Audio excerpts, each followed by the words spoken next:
வணக்கம் மக்களே, welcome to Mallika சமையல். நாம இன்னைக்கு கோதுமை மாவு வச்சு ஒரு ஸ்வீட் ரெசிபி செய்ய போறோம். வாங்க பார்க்கலாம். தேவையான பொருட்கள்: முதல்ல கோதுமை மாவு 2 கப்பு எடுத்துக்கலாங்க. எந்த மாவு நம்ம கடையில வாங்கினாலுங்க அதை சல்லடையில நல்லா சலிச்சு எடுத்து வச்சுக்கணுங்க. அதுக்குள்ள தூசி ஏதாவது இருக்கும், அதனால நம்ம சலிச்சு தான் எதுவுமே யூஸ் பண்ணணுங்க. சலிச்ச மாவை நம்ம ஒரு பவுல்ல இப்ப சேர்க்கலாம்.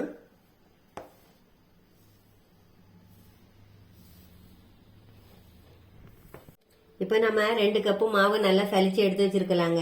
அதுல 2 கப்பு மாவுக்கு 1/2 கப்பு சீனி பொடிச்சு நான் எடுத்து வச்சிருக்கேங்க.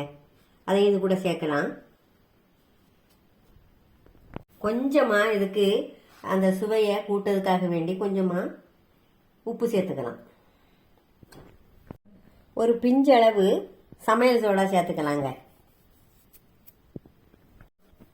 எல்லாமே சேர்ந்து நல்லா கலந்து பிசைஞ்சு எடுக்கலாங்க. கொஞ்சம் கொஞ்சமா தண்ணி சேர்த்து நம்ம பிசைஞ்சு எடுத்துக்கலாங்க.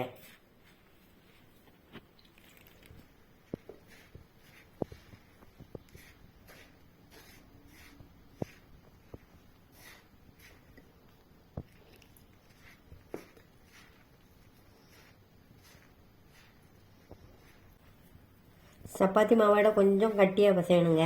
அப்போ தான் நம்ம சீனி போட்டிருக்கல, அதை நம்ம பிசைஞ்சு வைக்கும்போது அப்படி இலக்கி அது கொஞ்சம் லூஸ் ஆகிரும். அதனால் நம்ம கொஞ்சம் கட்டியாகவே பிசைஞ்சு வச்சுக்கலாம்.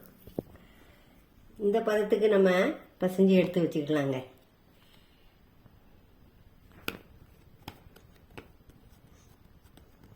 நாம் இப்போ கொஞ்சம் சப்பாத்தி மாவை எடுத்து சப்பாத்தி போல் பரட்டி வச்சுக்கலாம்.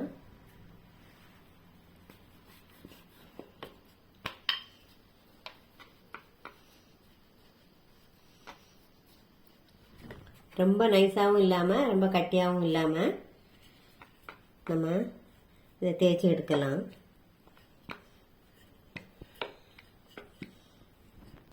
இதை நம்ம டைமண்ட் ஷேப்பில் கட் பண்ணி எடுத்துக்கலாங்க. இந்த மாதிரி டைமண்ட் ஷேப்பில் கட் பண்ணி வச்சுக்காங்க. இப்போ நம்ம பொரிக்கிறதுக்கு தேவையான எண்ணெய் இதில் விடலாங்க. இதை நம்ம எண்ணெயில் போட்டு பொரிச்சு எடுக்கலாங்க.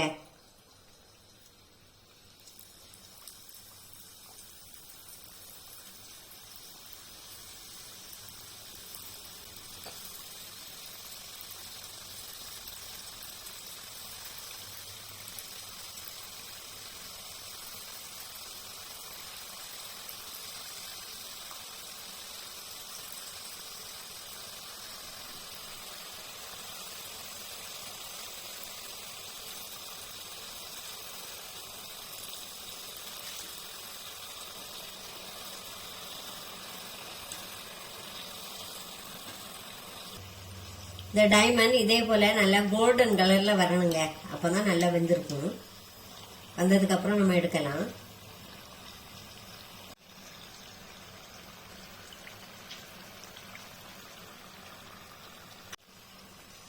இதை நம்ம வறுத்து எடுக்கும் போது ரொம்ப ஹை ஃப்ளேம்ல வைக்க கூடாதுங்க, மீடியம் ஃப்ளேம்ல வைக்கணுங்க.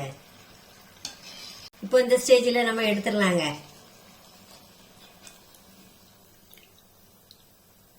கோதுமை மாவை வச்சு நம்ம ஒரு ஸ்வீட் ரெசிபி செய்திருக்கேங்க. இதை டைமண்ட்னு சொல்லுவாங்க. நாங்க எங்க ஊர்ல இதை 6ஆம் நம்பர்னு சொல்லுவாங்க.